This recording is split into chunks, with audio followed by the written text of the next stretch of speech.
Oui, ça tourne. Bonjour. Pardon, j'ai quelques soucis techniques. Eh bien voilà, c'est Marie-Laure pour astro-mc.com et je viens là pour vous parler de l'ambiance de la prochaine lune qui démarre demain, le 21 août. Aujourd'hui, on est dimanche, le 20 août. Je trouve le temps d'enregistrer cette vidéo. Alors, dans cette pleine lune, dont voici le thème, il va en réalité se passer beaucoup de choses. Donc, je vais essayer d'être un peu dans la synthèse, de vous faire un résumé et de vous épargner tous les détails parce que dans cette lune, il va y avoir beaucoup d'aspects, on pourrait facilement se noyer un petit peu dans les détails. Alors, la première chose que l'on doit dire de cette lune, c'est qu'elle va démarrer par une éclipse, c'est-à-dire que la nouvelle lune, c'est le soleil et la lune qui se retrouvent conjoints ensemble dans le ciel, c'est-à-dire ils se rassemblent, ils sont ensemble. Lorsqu'il y a une éclipse du soleil, qui apparemment sera visible depuis les États-Unis, en fait, la lune qui curieusement, depuis la Terre, la lune semble être de la même dimension que le soleil, eh bien, la lune vient se placer devant le soleil. Donc nous, quand nous regardons le ciel, nous avons l'impression que la lune, en effet, éclipse la lumière du soleil. Alors, c'est vrai que le soleil étant... le soleil et l'eau, c'est la vie sur Terre. Et depuis tout temps, même les anciens étaient assez terrorisés par le fait qu'il puisse y avoir des éclipses de lune ou des éclipses de soleil. C'est vrai que symboliquement, la lumière du soleil éclipsée un moment par la lune, c'est quand même bien nos émotions, nos conditionnements inconscients qui viennent se placer devant nos désirs conscients, devant nos idéaux et devant les actions que nous souhaitons entreprendre. Et c'est vrai que ça, symboliquement, bien, ce sont en effet une ambiance que l'on retrouve dans les 15 premiers jours de cette lune jusqu'à la pleine lune, qui va être le 6 septembre, pardon. Je vais dresser les thèmes pour les deux, pleine lune et nouvelle lune. C'est une ambiance donc on va retrouver vraiment dans les 15 premiers jours de cette lune où beaucoup de nos actions, de nos désirs vont nous sembler un peu retardés, bloqués, freinés, englués selon nos histoires, chose que l'on voit dans les différents aspects qu'on va trouver dans le thème de cette nouvelle lune. Alors, en ce qui concerne les éclipses, je voudrais tout de même faire une petite mise au point astrologique. Les éclipses n'ont pas nécessairement une influence sur nos thèmes individuels. C'est-à-dire que l'éclipse va se produire à un moment, à un certain degré du zodiaque, puisque le zodiaque, c'est donc un cercle, voilà. Petit rappel d'école, un cercle, ça fait 360 degrés.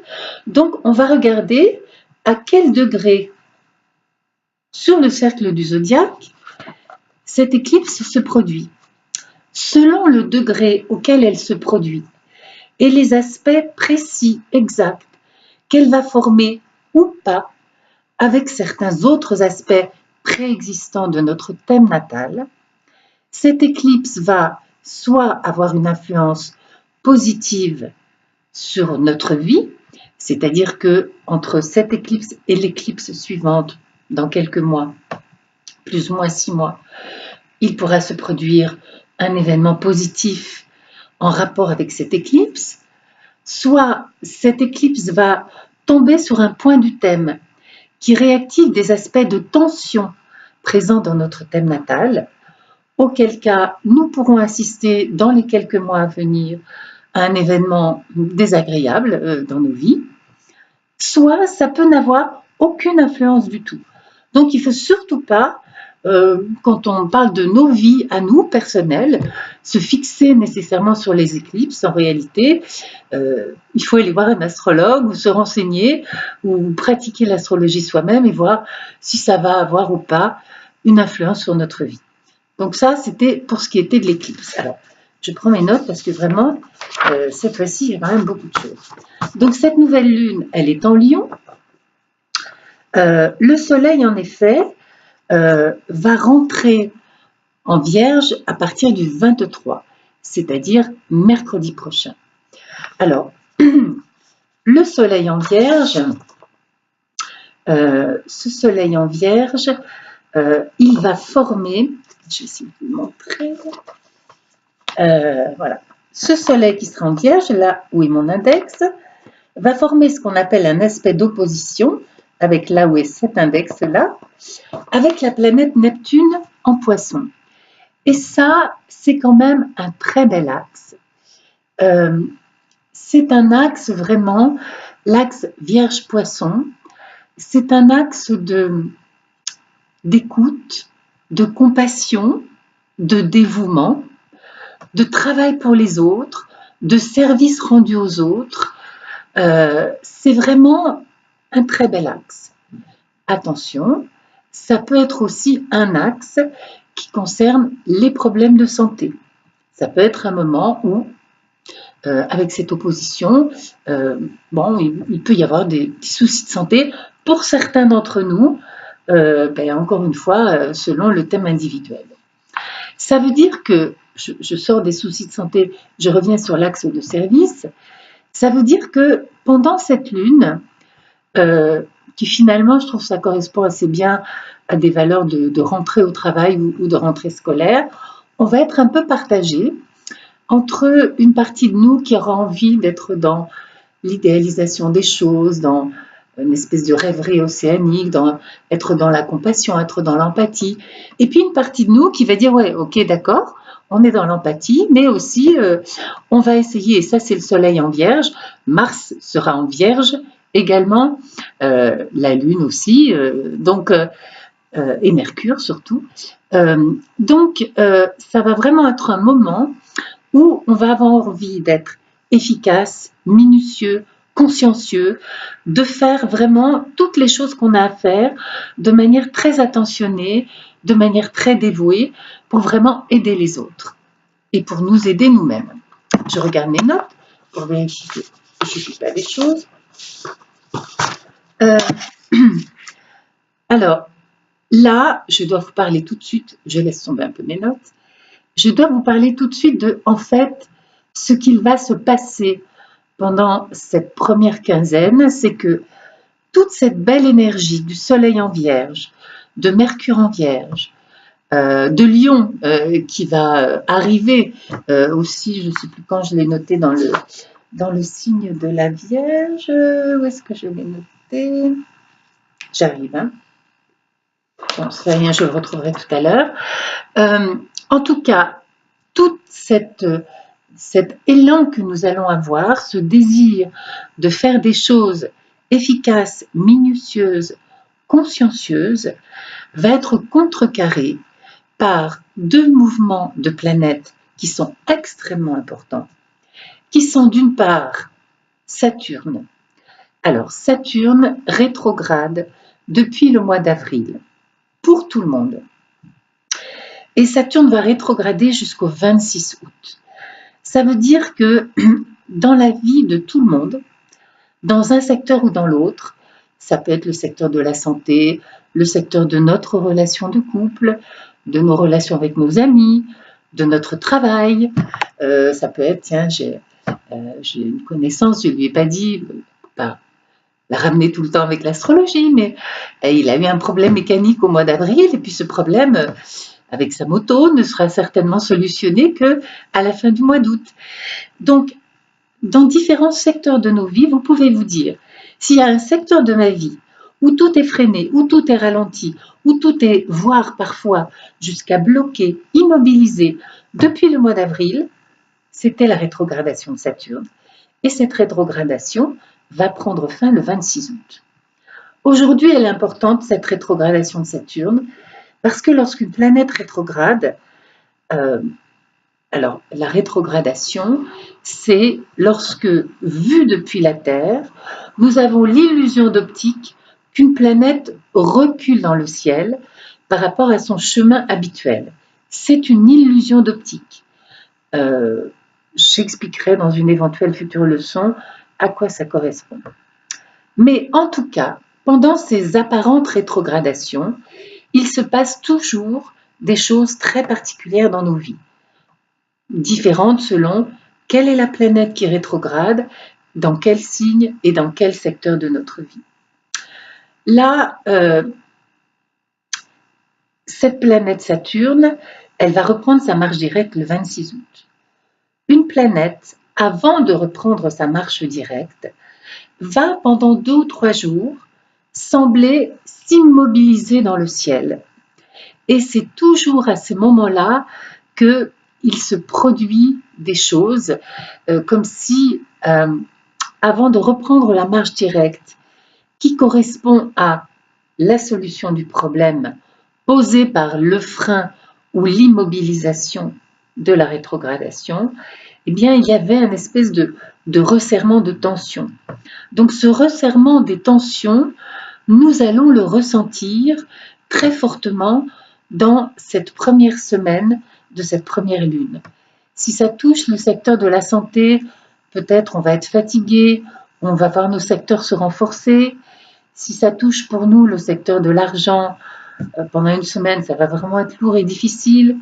Si ça touche le secteur de la relation, ça va être tendu. Mais l'excellente nouvelle, c'est que Saturne reprend sa marche directe le 26 août.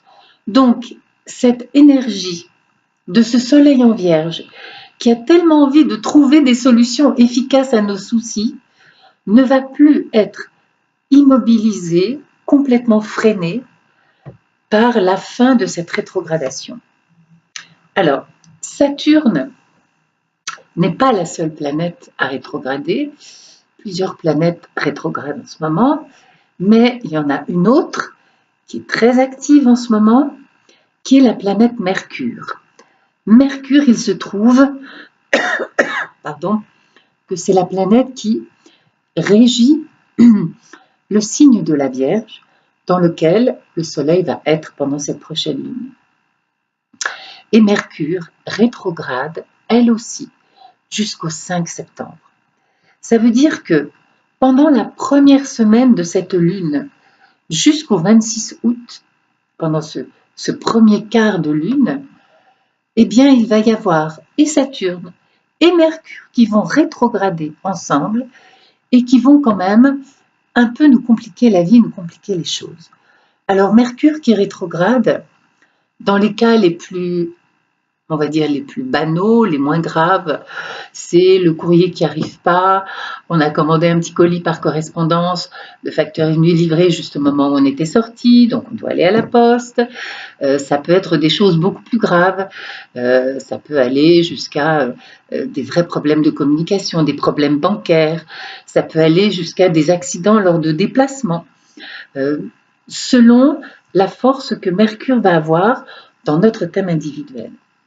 Donc, la première semaine, si la vie vous paraît compliquée, tendue, si vous dites « oh là là, mais je ne vais jamais y arriver, j'ai tellement envie là, avec mon Neptune en Poisson encore, de me reposer, de me détendre, de profiter de la fin de l'été, et je suis soumis ou soumise à plein de soucis », ne vous inquiétez pas, patientez une quinzaine de jours, et je vous assure, vous allez voir, il y a quand même des choses qui vont s'arranger, qui vont s'améliorer, qui vont commencer à trouver une solution. Alors, je ne peux pas vous garantir que la solution qui va se dessiner va être la solution parfaite dont vous auriez rêvé, mais en tout cas, nous allons tous sortir selon le secteur de la vie dans lequel nous avons été bloqués. Nous allons tous sortir de cet état de blocage pour pouvoir recommencer à avancer à partir de la prochaine pleine lune, à partir du 6, 7, 8 septembre. Puisque Mercure rétrograde jusqu'au 5 septembre, il faut laisser 2 ou 3 jours le temps aux énergies. Puis Saturne, c'est une planète lente. Il aura fini de rétrograder le 26 août. Donc lui, on va laisser une petite semaine pour que les choses se remettent en route et pour que, quand même, la deuxième partie de cette lune soit beaucoup plus agréable, féconde, active, efficace, et que nous ayons enfin, retrouvions l'impression que si on essaie de faire quelque chose dans nos vies, eh bien oui, ça va produire un résultat, peut-être un résultat à la mesure de notre travail. Alors, quand une planète rétrograde, attention, ça ne veut surtout pas dire qu'il faut rester couché et ne plus rien faire. Vous savez, ma vie, j'ai une 60aine d'années aujourd'hui, mon travail de psychologue, mon travail d'astrologue m'ont vraiment permis de comprendre que lorsque nous avons des épreuves dans la vie, si dures et douloureuses soient-elles, ce n'est jamais juste pour nous embêter. La souffrance n'est pas gratuite. Je sais que certains d'entre vous, j'en rencontre des personnes, notamment dans mon activité de psychologue et de psychothérapeute, des personnes qui ont vécu des choses tellement dures, des deuils d'enfants, des choses comme ça, qui me disent ben, non, moi, je n'ai aucune foi, je ne peux pas croire en quelque chose de sacré qui existerait et qui est permis que je rentre dans de telles souffrances. Peut-être que je ne peux pas comprendre puisque, grâce à Dieu, je n'ai pas perdu un enfant, en tout cas pas un enfant déjà grand. Mais je trouve que tout ce qui nous arrive dans la vie, et donc je reviens à mon propos qui était quand même, notamment la rétrogradation de Saturne, qui est quand même une des rétrogradations les plus douloureuses en général, c'est pas pour rien. Et mon propos, c'était de vous dire, il faut surtout pas s'immobiliser, il faut surtout pas arrêter de faire des choses, parce que pendant ces périodes de frein, de difficultés, de souffrance, nous devons continuer à agir parce que nous réfléchissons. Le fait de nous battre développe notre force, développe notre endurance, nous permet d'affiner nos choix, de réfléchir à nos décisions. Est-ce que c'est vraiment ça que je voulais faire? Donc, toutes ces périodes de rétrogradation qui nous sont si pénibles, qui parfois sont vraiment dures quand on est touché par un problème de santé, par un deuil, par un problème de couple, c'est vraiment dur quand même. Mais ce n'est pas inutile, ce n'est pas pour rien. Donc c'est important de continuer à se battre, à faire des projets, à mettre en place des choses, de ne pas renoncer et de savoir que ces rétrogradations ont une fin et qu'à la fin des rétrogradations, nous allons vraiment pouvoir mettre en place des choses beaucoup plus positives. Alors, je reprends mes notes quelques instants et je regarde mon thème pour ne pas oublier de vous dire des choses qui pourraient être importantes. Alors, ce que je voulais vous dire aussi, c'est que cette opposition du Soleil à Neptune, elle forme aussi un carré à Saturne en Sagittaire. Donc ce carré, bien sûr, je reviens un peu sur mon propos, ce carré est d'autant plus dur que Saturne rétrograde, et ce carré vient nous dire aussi, attention, les petits papillons, l'illusion, l'idéalisme, c'est très beau, mais ça rejoint un peu aussi l'opposition au Soleil qui va être en Vierge, c'est la réalité, le concret, les responsabilités. Saturne en Sagittaire, c'est aussi le sens profond des choses. Que pour nous-mêmes, nous puissions, face à ces moments difficiles, à ce carré Neptune-Saturne, que nous puissions réfléchir et nous dire, c'est quoi le sens de tout ça? Qu'est-ce que je suis en train d'apprendre? Quelle illusion suis-je en train de faire tomber? De quelle manière est-ce que je vais mûrir mieux? De quelle manière est-ce que je vais développer plus de discernement pour conduire ma vie?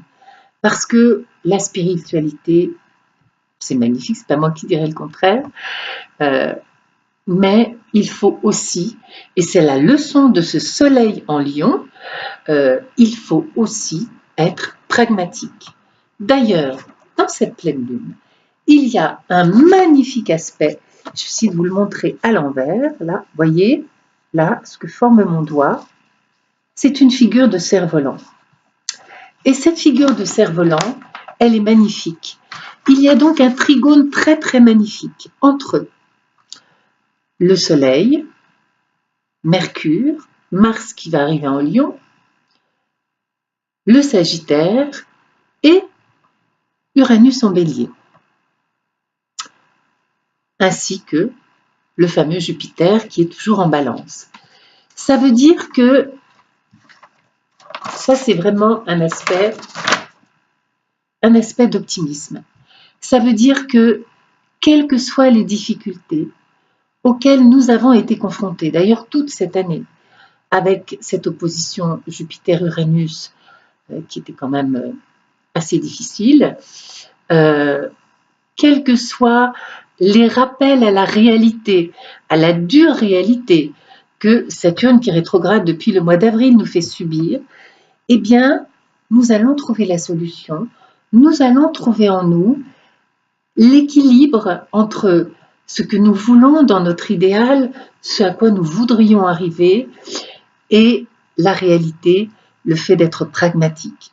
Nous allons trouver cet équilibre, nous allons bénéficier quand même de chances, de protection, pour pouvoir résoudre toutes ces difficultés. Donc ce trigone magnifique là, il concerne beaucoup les signes de feu, donc le Bélier, le Lion, le Sagittaire. L'autre partie du cerf-volant va concerner aussi les signes d'air. Donc tout le monde va être, je dirais, arrosé par ces aspects bénéfiques. Je reprends mes notes. Alors, oui, ce que je voulais vous dire, il y a aussi un très très bel aspect que je vous montre à nouveau. Donc là où est mon doigt, c'est la planète Vénus qui est là très très bien placée, qui est exaltée, et en face, il y a la planète Pluton en Capricorne. Donc ça, c'est un aspect moins rigolo, mais c'est un aspect qui vient redire, vous savez, on dit qu'en astrologie, le thème dit toujours 2 ou 3 fois les mêmes choses pour être sûr qu'on a bien compris. Le ciel nous crie un peu les choses. Et cette Vénus en Cancer, que nous allons tous ressentir, elle rêve de douceur, de tendresse, d'harmonie, de câlin, d'être bien, cocooning à la maison avec les personnes qu'on aime. Puis en face, il y a Pluton en Capricorne qui nous dit, Capricorne, la matière, les responsabilités, soyons pragmatiques. Donc vous voyez, on retrouve beaucoup dans toute cette première quinzaine de lune, cet équilibre que nous allons devoir trouver entre être dans l'amour, la douceur, le service aux autres, le dévouement, l'empathie, la compassion, et puis être pragmatique, être dans notre vie, et dès que Saturne et Mercure vont nous le permettre, poser des actes justes pour pouvoir avancer dans notre vie. Je reprends mes notes, je vous prie de m'excuser, parce qu'il y a vraiment beaucoup de choses ce mois-ci. Voilà, donc tout ça, je vous en ai déjà parlé.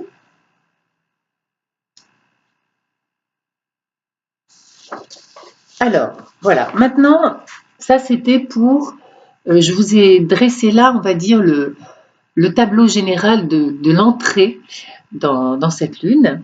Maintenant, je vais détailler un peu pour vous, pas trop, hein, parce que je pense que quand on n'est pas passionné d'astrologie, une énumération de plein d'aspects n'est pas forcément très très rigolote. Mais je vais quand même en détailler quelques-uns et puis j'ai fait un peu la synthèse. Donc, cette lune va durer jusqu'au 20 septembre. À partir du 6-7 septembre, donc après la pleine lune, alors la pleine lune, nous aurons donc une opposition,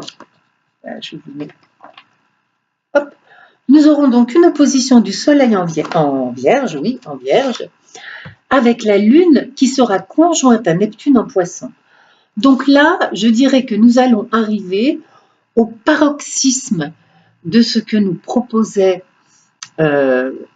cette nouvelle Lune, c'est-à-dire que la Lune conjointe à Neptune en Poisson, c'est vraiment une ambiance extrêmement océanique, extrêmement rêveuse, extrêmement empathique, où on aura vraiment envie de regarder la pleine lune sur la mer, si on est comme moi, j'ai la chance d'habiter au bord de la mer, ou bien on aura envie de regarder la pleine lune se refléter sur l'eau de la Seine à Paris s'il ne pleut pas des cordes.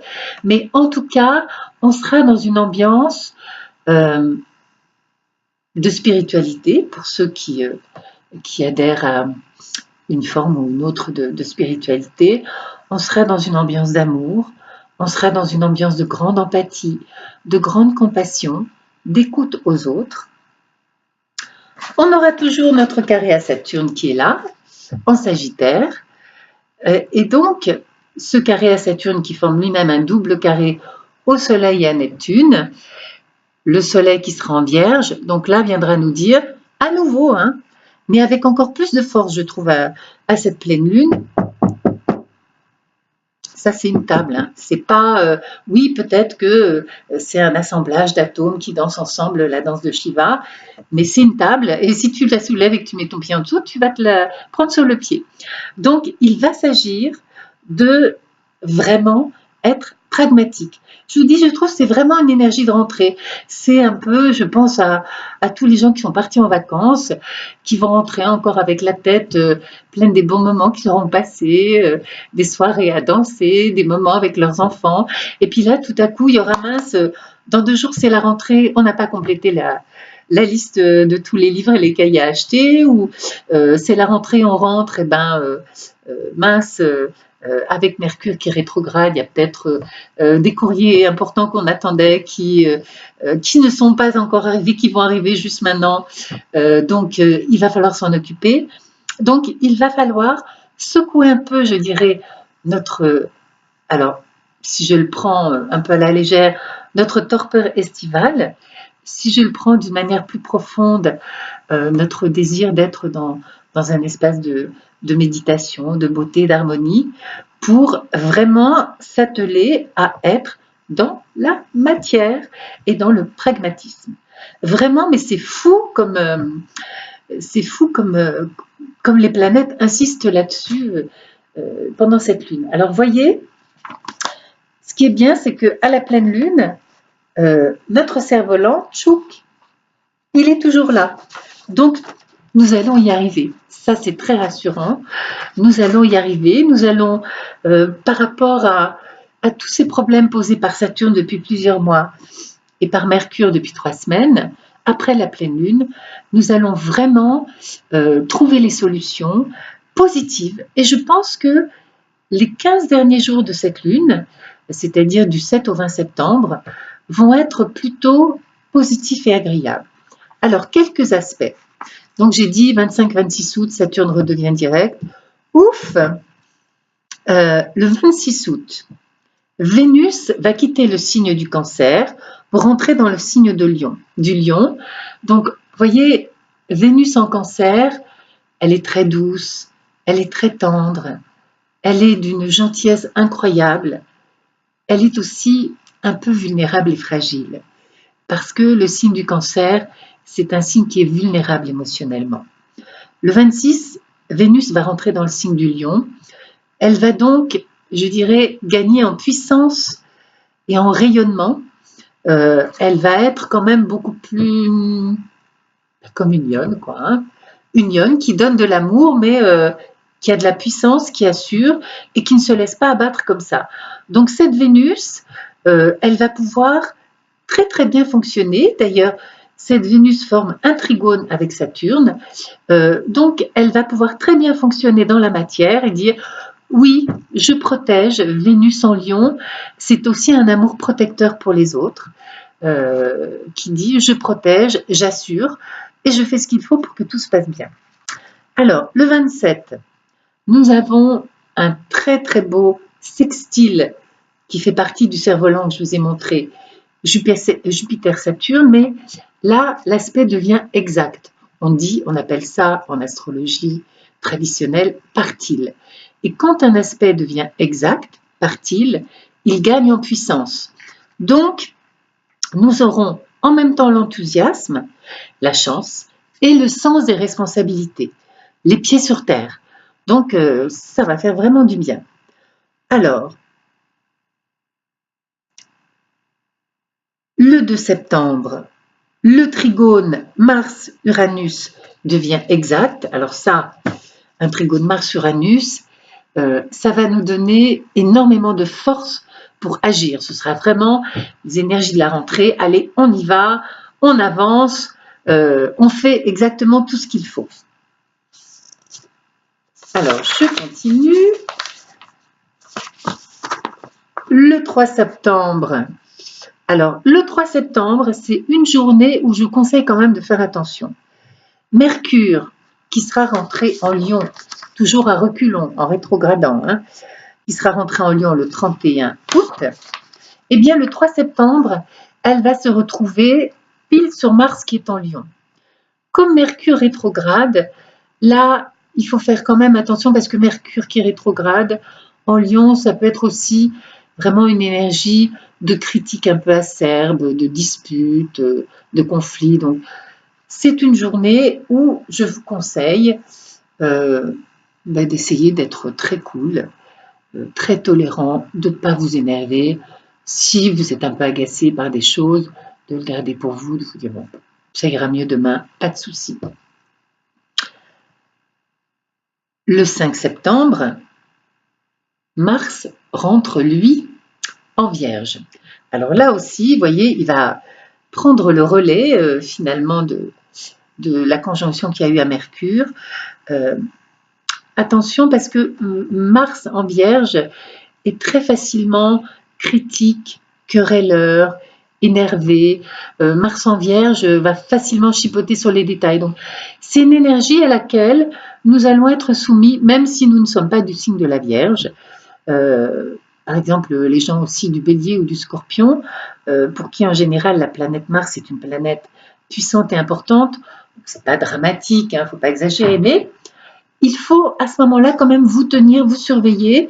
Si vous sentez que l'agacement monte à l'intérieur de vous, dites-vous, ok, là pendant quelque temps, je suis soumise à Mars ou soumis à Mars qui est dans le signe de la Vierge, je vais essayer de ne pas me laisser faire par cette énergie. L'astrologie, ça sert aussi à ça. Ça sert au fait que quand on est prévenu, eh bien, on va faire attention et on ne va pas se laisser faire. Il y a des choses, par exemple, vous voyez, quand Saturne rétrograde, c'est vrai, quelquefois, on a beau se battre, eh ben, quand ça ne veut pas, ça ne veut pas.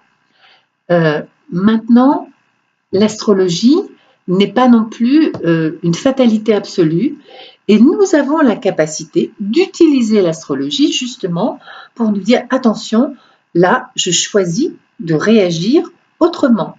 Donc si pendant quelques semaines Mars va être en Lion, en Vierge, je vais en profiter pour utiliser l'aspect bénéfique de cette énergie de Mars en Vierge pour être très active, très efficace, pour faire attention aux petits détails, pour être pragmatique, pour mettre en place, classer, ranger, trier toutes les affaires de la rentrée, mettre en place tout ce que je dois mettre en septembre pour que tout se passe bien, mais je vais essayer de le faire dans la tolérance et dans la bienveillance, en faisant appel à mon Neptune en Poisson. Alors, ce qui est bien, c'est que quand même, à partir du 5 septembre, comme Mercure va redevenir direct, Mars aura quand même moins de raisons de s'énerver, de s'impatienter et d'être désagréable. Alors, après la pleine lune maintenant, passons en revue les aspects qui vont prendre place après la pleine lune. Alors, le 10 septembre, donc ça c'est bien, la planète Mercure, qui sera donc en marche directe, va rentrer dans le signe de la Vierge, c'est son signe. En astrologie ancienne, médiévale, on disait, c'est joli parce que c'est toujours dit d'une manière un peu un peu joli, un peu poétique, disait que quand une planète est dans domicile, elle est comme un seigneur dans son château.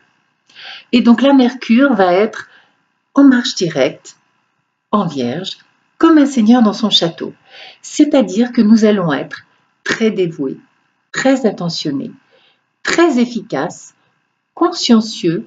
Ça va être vraiment bien pour l'énergie de la rentrée.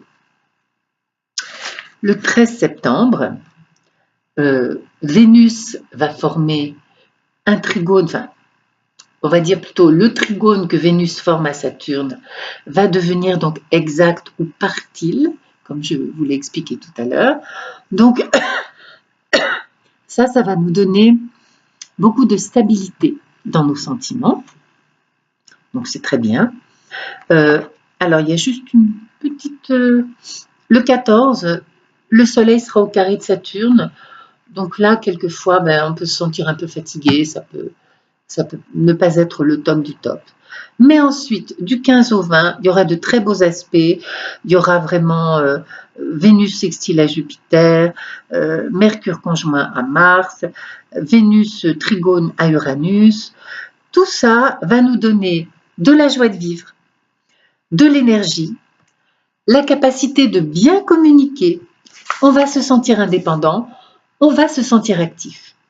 Donc, vous voyez, si je devais résumer, ce qui va se passer pendant toute cette lune, c'est qu'en fait, tout simplement, on va passer d'une énergie, je dirais, une énergie d'été, même pour ceux qui n'ont pas été en vacances ou qui n'ont pas eu la chance de partir en vacances, je pense qu'on ressent tous quand même cette énergie particulière qu'il y a pendant l'été. Donc, on va passer de cette énergie-là à une énergie où, je dirais, grâce au fait que Saturne et Mercure vont avoir repris le sens de marche directe, on va pouvoir être dans le plaisir de l'action. C'est important ça aussi, parce qu'il y a le plaisir du repos, et puis il y a des moments où on est content. On est content de travailler, on est content de faire des choses, on est content de ranger nos placards, on est content de réorganiser la rentrée, on est content d'avoir des rendez-vous, on est content d'être actif, et on va avoir l'enthousiasme et l'envie d'être actif. Et on va être actif de façon efficace. Donc, cette lune va vraiment se terminer magnifiquement. Voilà. Donc maintenant, je vous donne rendez-vous le 20 septembre pour la prochaine lune. Je n'ai toujours pas mis en ligne les petits cours d'astrologie que j'avais dit que j'allais mettre en ligne parce que je n'ai pas eu le temps, voilà, ou je ne l'ai pas pris, ou je ne l'ai pas trouvé. Peut-être que maintenant que Saturne et Mercure, je vais moi aussi bénéficier de cette énergie de la rentrée et peut-être réussir aussi à avoir plus d'énergie pour faire les choses. Donc peut-être que je vais mettre en ligne ces cours. Bon, on verra. Je mettrai en ligne ce que je ressentirai, ce qui me fera plaisir. Si vous avez envie de travailler avec moi d'une manière un peu plus individuelle, j'adore faire les thèmes. Vous pouvez aller sur mon site. Là, j'ai pas le papier, mais c'est Astro, A-S-T-R-O, en minuscule, _6, mc.com. Sinon, vous tapez Marie-Laure Vedel, vous allez me trouver. Je fais aussi des thèmes individuels. Alors, la manière dont je travaille est la suivante. J'aime bien écrire. Et puis, je trouve que quand on fait un thème avec un astrologue, on reçoit toujours beaucoup d'informations. On sort, on en oublie les 3/4. Donc, en fait, pour l'instant, la façon dont je travaille, c'est que quand je fais le thème d'une personne, je me mets avec le thème de la personne, comme j'ai fait là avec le thème de la nouvelle et de la pleine lune, et j'écris comme si je lui parlais. Ça veut dire que une consultation avec moi, si vous êtes loin, que vous ne pouvez pas venir me voir à mon cabinet, je vous envoie donc entre 10 et 15 pages selon les thèmes, autour d'une dizaine de pages, où vous avez l'analyse de votre personnalité. Et même si on a l'impression de se connaître, parfois c'est très utile d'avoir quelqu'un d'extérieur qui éclaire sous un jour nouveau notre personnalité. Vous avez l'analyse de notre mission karmique. Alors, ce qu'on appelle notre mission karmique, on peut l'appeler aussi, si on est plus branché psychologie que spiritualité, l'analyse des principaux points névrotiques que nous serons amenés à faire évoluer dans notre vie. C'est-à-dire que quand on arrive sur la Terre, on ne vient pas juste pour rien, on vient, moi je dis toujours, la vie, c'est comme un grand stage de développement personnel. On vient accomplir des choses, accomplir un travail sur nous-mêmes. Il y a donc des étapes obligées qui sont les transits des planètes lentes qui nous plongent dans des événements ou des états d'être intérieurs que nous devons traverser pour évoluer. Et au fur et à mesure de notre vie, nous allons développer des choses, des points d'un scénario que nous avons choisi de développer avant notre incarnation. Ça, c'est pour ceux qui adhèrent à la croyance de la réincarnation. Nous voyons aussi dans le thème astrologique quels sont les points vraiment de souffrance névrotique que nous allons pouvoir réparer,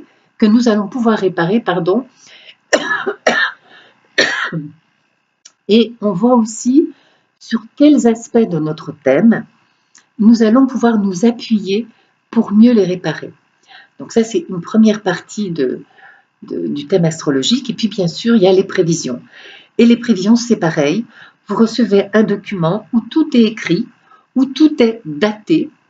Et ça, c'est utile parce que quand on a des moments difficiles, ça fait du bien de dire « Oh, elle a dit que mi-octobre, ça allait s'arranger, donc je tiens le coup. »